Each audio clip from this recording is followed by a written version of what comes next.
Ang nangyari sa nakaraang chapter ay pumunta si Sylvie sa kwarto ni Rudius upang akitin ito. Nagkausap silang dalawa doon tungkol sa kanilang nakaraan habang umiinom ng alak. Pinagkwentuhan nila kung paano niligtas ni Rudius si Sylvie sa mga bully nung bata sila, kung paano nagsimulang turuan ni Rudius si Sylvie ng magic at kung ano-ano pang nasa nakaraan nila. Di nagtagal, binigay na ni Sylvie yung aphrodisiac kay Rudius na ibinigay ni Luke at sinabi na gamot yun para sa ED ni Rudius. Ininom naman yun agad ni Rudius habang iniisip na ilang beses niya na iyong nasubukan pero hindi naman yun gumagana. Pagkainom ni Rudius ay agad na kinuha ni Sylvie yung bote at sinabi na siya rin. Maraming ininom si Sylvie ng aphrodisiac doon at pinaliwanag na nagmamahala na sila. At dahil doon ay hindi na daw problema lang ni Rudius yung ED niya kundi sa kanila na iyon pareho. Habang tinititigan si Sylvie ay nararamdaman na ni Rudius ang init sa kanyang katawan. Inisip ni Rudius na tila lumalabas daw na kasinungalingan lang yung pagsabi niya ng I love you kay Sylvie dahil natatakot lang daw siya na baka bigla rin itong maglaho kagaya ni Eris. Ngunit gayunpaman, sinabi niya na kailangan niya na mag-move on at para rin iyon kay Sylvie. Di nagtagal, hinayaan na ni Sylvie si Rudius na gawin ang gusto nun sa kanya. Habang nag-i-exercise ay iniisip ni Rudius na gumana yung aphrodisiac at natuwa siya na hindi mawawala si Sylvie sa kanya kaya hinayaan niya na ang kanyang lust na mag-take over at gawin ang kanyang nais kay Sylvie. Mas masahol pa daw siya nung first time niya. Matapos ng wrestling nila ni Sylvie ay iniisip niya na mangyayari ulit yung nakaraan pero pagkalingon niya sa kanyang tabi ay nandun pa rin si Sylvie. Sa huli, niyakap ni Rudius si Sylvie at nagpasalamat siya dito dahil ng pagmamahal ni Sylvie ang nagpalaya sa puso ni Rudius. What's up mga Oni-chan? Welcome back sa ating manga review series tungkol sa Mushoku Tensei na may isang MC na 34 years old na nabuhay muli sa ibang mundo at nagpa siyang hindi sayangin ang second chance sa buhay. Siya nga pala, kung gusto niyo maging updated sa storya nito ay pwede niyo rin panoorin ang full season 1 recap na in-upload namin a while ago. Link in the description below. So, simulan na natin ang video. Pero bago tayo magsimula, shoutout nga pala sa mga Senpai tier members natin. Salamat sa solid yung suporta. Sa pagpapatuloy ng nakakapanabik na istorya ni Rudius sa kanyang pangalawang pagkakataon sa buhay, dumako tayo sa paglalakad niya sa hallway. Nakita niya sina Linya at Prosena na naglalakad din. Binati siya ni Linya at sinabi na tila ang saya niya doon. Sinabi naman ni Prosena na mukha ngang mas confident si Rudius kumpara sa normal. Nagkomento si Rudius na buti na mention nila yon. Inanong siya sa kanila ng may confidence na magaling na siya. Namangha naman sina Linya at Prosena sa kanilang narinig. Kinongratulate din si Rudius ni Cliff, Zenova at Julie at talagang nakakatuwa nga daw yun. Masayang nagpasalamat naman si Rudius sa kanila. Sa sumunod na eksena, napapahuni si Rudius dahil sa saya habang nagre-research.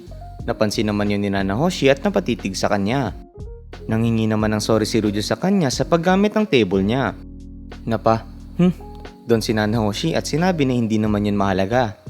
Napansin ni Rudius sa tinitignan ni Nana Hoshi yung ginagawa niya kaya piniliwanag niya na nagsusulat siya ng liham para sa kanyang tatay.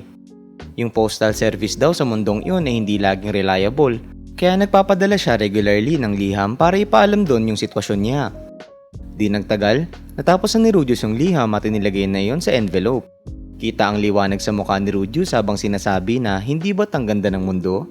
Windang na windang naman si Nana Hoshi. Tinanong bigla ni Rudius na kung lalabas daw ba itong si Nana Hoshi kasama ang isang tao, ano daw ang ine-expect nito sa taong yun? Nawala naman sa focus si Nana Hoshi kaya nasira niya yung ginagawa niyang magic circle. Habang kinakrampol yung papel ay tinatanong niya si Rudius na ano daw ba yun? Love talk ba? Sinabi naman ni Rudius na parang gano'n na nga. Dahil doon ay naiiritang sinabi ni Nana Hoshi na baka nakakalimutan ni Rudius pero gusto niyang magmadali at makauwi na kaya pwede daw bang magseryoso itong si Rudius? Paasar namang tinanong ni Rudius na isa daw ba si Nana Hoshi sa mga taong may zero love experience. Nairita naman doon si Nana Hoshi. Sabi nito na syempre naman daw ay may tao siyang nagugustuhan pero nag-away sila. At doon na daw natapos yun. Habang nakatingin ay biglang may narealize si Rudius. Kung iisipin mo daw, sa mga panahong muntik ng masagasaan si Nana Hoshi ay tila nasa kalagitnaan nito ng lover's quarrel. Napatanong siya doon na ibig sabihin daw kaya nun ay isa sa dalawang lalaking kasama nun ay yung gusto ni Nana Hoshi. Sinabi niya sa isip niya na wala pa siyang naririnig tungkol sa mga taong maaaring mga Japanese aside from Nana Hoshi. Malaki daw yung tsansa na hindi nasamon yung dalawang yon. Pero hindi, kahit daw na-transport yung mga yon, kung dumating daw yung mga yon sa mundong ito nang walang magic ay ewan ko, ito na naman tayo sa mga pabitin, ayaw na lang ipaliwanag ng diretso. Nauunawaan naman daw iyon ni Rudius at ibig sabihin daw nun na kailangan ni Nanahoshi na makahanap ng way para makauwi. Hindi sana all Rudius nauunawaan. Sinagot naman ni Nanahoshi yung tanong niya at sinabi na hanggat ang taong gusto mo ay nasa tabi mo, ay sapat na yun. Sa isip ni Rudius ay sinabi niya na baka masyado siyang na-excite dahil napagaling niya na yung sarili niya. Dapat daw hindi na siya nagtanong. Sa sumunod na eksena ay lunch break na nila. Pumunta si Rudius sa harap ng pinto ng student council room. Sinasabi niya sa isip niya na iyon yung unang beses niyang makikilala si Princess Ariel in person. Hanggang ngayon daw ay kahit papano ay nagawa niyang maiwasan si Ariel at yung grupo nito. Nandun din daw yung pinsan niya na si Luke. At kapag na-involve daw siya sa royal succession dispute ay siguradong malaking problema yun. Pero nandun daw si Fitz para tulungan si Ariel eh. Andun si Sylvie. Yung mga taong tumulong daw para mag-reunite sila ni Sylvie ay wala nang iba kundi sina Ariel at Luke. Salamat daw sa kanila ay nagawa niyang makasama si Sylvie at na-cure niya din daw yung iba niya pang mga problema dahil doon. Napagdesisyonan niya na hindi naman pwedeng iwasan ng mga yon habang buhay. Naglakas loob si Rudius at sinabi na oras na para klaruhin ang kanyang sarili. Pagkatok niya sa pinto ay may narealize siya. Kung iisipin mo daw ay si Ariel at yung grupo nito ay 5th year students at yung school na iyon ay may 7-year curriculum, kaya napatanong siya kung ano kaya yung gagawin ng mga ito after graduation. Babalik daw kaya ang mga ito sa Asura Kingdom. Habang iniisip yun ay may sumagot na dahil sa kanyang pagkatok at tinanong kung sino siya. Sinabi naman ni Rudius yung pangalan niya at sinabi na gusto niyang pag-usapan ng isang bagay. Tumahimik ng saglit yung loob ng kwarto at biglang may umubo. Nangingibigla si Ariel ng tsaa kay Fitz at agad naman iyong ibinigay ni Fitz. Nawindang naman si Rudius sa narinig niya at napaisip na ano kaya yung nangyayari doon. Di nagtagal, pinapasok na siya ni Ariel at agad siyang nagpaumanhin. Pagpasok niya ay nakita niya na ng malapitan sina Ariel. Kilig na kilig siya nang makita niya ang kanyang Bebe Love So Sweet in work mode. Sinabi niya bigla doon na makinig ang mundo sa kanya at si Fitz daw ang kanyang waifu. Napatanong naman si Luke doon na, tapos, ano naman daw yung ibig sabihin nun? Nabigla naman si Rudius doon. Matapos yun ay lumuhod si Rudius at nanghingi ng tawad. Isang karangalan naman daw ang makilala si Ariel at pinakilala niya ang kanyang sarili. Piniliwanag naman ni Ariel na wala sila sa Royal Palace at pareho silang estudyante, kaya hiniling nito na iangat ni Rudius ang kanyang ulo. Napakomento si Rudius sa isip niya na nakaka-relax yung boses ni Ariel at agad ding sumunod dito. Pagkaangat ng kanyang ulo ay may napansin siya sa mukha ni Ariel. Nagtaka siya kung bakit may breadcrumbs to sa may bibig. Doon niya na-realize na yung pagpapanik ng mga yon kanina bago siya pumasok ay dahil sa kumakain pala si Ariel noon. Tinanong naman siya ni Ariel kung ano daw yung purpose niya sa pagpunta doon. Sinabi naman ni Rudius na sigurado siya na marami silang narinig kay Sylvie, pero gusto niya lang daw sabihin na tinulungan daw siya ni Sylvie na pagalingin ang kanyang sakit at narinig niya daw na malaking tulong daw sila Ariel kay Sylvie at hindi pa daw ito sumusuko sa trono.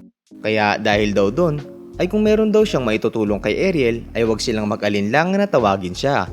Nagkatitigan naman si Luke at Ariel doon. Tinanong ni Luke si Rudius na hindi daw ba ay umiiwas siya sa involvement sa succession dispute ng Asura Kingdom. Pinaliwanag naman ni Rudius na totoo na mas gusto niya na hindi makisali doon, ngunit ibang usapan na daw yun kung nasa gitna nun yung taong mahal niya. Hindi niya daw magagawa na mamuhay ng walang pake habang sinusugal ni Sylvie yung buhay nito.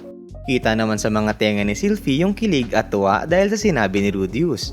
Napaisip naman dun si Ariel habang tinatanong naman siya ni Luke na wala daw bang feeling si Rudius towards sa Grey Rats.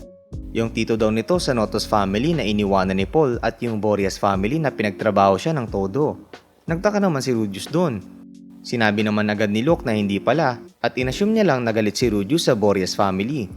Piniliwanag ni Rudius na hindi at lahat daw ng nasa Boreas family ay trinato siya ng mabuti at hindi naman daw siya magtatanim ng galit dahil lang sa iniwan siya ni Aerys. Bukod daw dun, yung tanging concern niya lang daw ay yung galit ni Luke sa kanya. Napakomento si Luke doon na dahil yun sa isang matigas ang ulo na bugok si Rudius na hindi kayang basahin ang feelings ng mga babae. Tinanggap na lang yun ni Rudius at sinabi na wala siyang masasabi tungkol doon. Naman dun si Sylvie at sinabi na hindi daw ba isang siraulo si Luke na pinaglalaroan lang yung nararamdaman ng mga babae. Nabigla naman si Rudius na may ininsulto si Sylvie. Rumibat naman si Luke at sinabi na ano daw? Niwala nga daw curves itong si Sylvie pero umaakto ito na high and mighty matapos marating ang adulthood. Sinabi naman ni Sylvie doon na meron siyang curves. Napakomento naman si Rudius sa isip niya na medyo nagkiselo siya na nag-uusap yung dalawa ng casual. Sinaway naman ni Ariel yung dalawa at hiniling naman nahimik sila at agad namang sumunod ang mga yun. Tinawag ni Ariel si Rudius at ipiniliwanag na reassuring na malaman na willing siyang tumulong pero ano daw yung intensyon niya. Tinanong ni Rudius kung ano yung ibig sabihin ni Ariel doon, kaya piniliwanag nito na bastos na sabihin ito pero narinig niya daw yung rason ni Rudius sa pagpunta sa school na iyon at hindi daw ba ay na-achieve niya na yung goal na yun. At bago pa daw siya mag-enroll ay kilalang kilala na daw siya. Tama daw ba na hinahanap ni Rudius yung pamilya niya dahil sa teleportation incident kung saan sumang-ayon si Rudius. Piniliwanag ni Rudius na sa ngayon ay yung nanay niya na lang yung hindi niya pa nahanap pero alam na nila yung location nito. Sa kasalukuyan daw ay hinahanap ngayon iyon ni Paul. Para naman daw na hindi sila magkasalisi ay nagpapadala siya ng liham sa base camp noon. Ngayon daw ay naghihintay lang siya ng balita sa tatay niya. Wala daw siyang intensyong umalis ng university hanggat wala siyang naririnig galing sa tatay niya. Pero hanggat hindi pa daw nahahanap ang lahat ng kanyang pamilya, ang pagsama niya sa kanila papunta sa Asura Kingdom ay yan na naman. Tinapos mo na Rudius eh. Nauunawaan naman daw yun ni Ariel at sinabi na okay lang sa kanya na unahin muna ni Rudius yung kailangan niyang gawin. Ang gusto niya daw itanong kay Rudius ay ano yung intentions niya kay Sylvie. Nagulat naman si Sylvie doon. Sinabi ni Ariel na sigurado naman na hindi lang intensyon ni Rudius na iwan ang bansang iyon at kitain ng kanyang tatay. Ngayong tapos na yung treatment niya. Itatapon na lang daw ba basta-basta ni Rudius si Sylvie matapos niya yung gamitin. Nagulat naman si Rudius sa tanong ni Ariel at malakas sa sinabi na syempre hindi niya yun gagawin at mananatili siya sa tabi ni Sylvie. At ano naman daw yung planong gawin ni Rudius ngayong nakuha niya na yung chastity ni Sylvie. Nung sasabihin na ni Ariel ang tungkol sa responsibilidad, agad na sinabi ni Rudius na kukunin niya yung responsibilidad niya kay Sylvie. Nagkomento naman si Ariel na madaling magsalita. Anong aksyon daw yung sa tingin ni Rudius na kailangan niyang gawin upang kunin ang responsibilidad na yon? Napaisip si Rudius at hindi nagtagal. Isinigaw niya doon na papakasalan niya si Sylvie. Dahil sa sinabi niyang iyon, nakakuha siya ng iba't ibang reaksyon galing kina Ariel, Luke at Sylvie. Sa huli, nagulat silang lahat dahil sa biglaang proposal ni Rudius. At dyan nagtatapos ang video ito. Sa tingin nyo, kailan kaya yung kasal? Ano na kaya ang nakahain para sa ating bida matapos yun? Write your comments down below. Kung gusto mo pa ng iba pang anime at manga reviews, huwag kalimutang mag-like and subscribe para maging updated ka sa mga susunod na bagong videos. At kung gusto mong mapanood ang lahat ng mga anime series na nire-release namin, ay check mo lang sa playlist tab on the YT app. Oni-chan?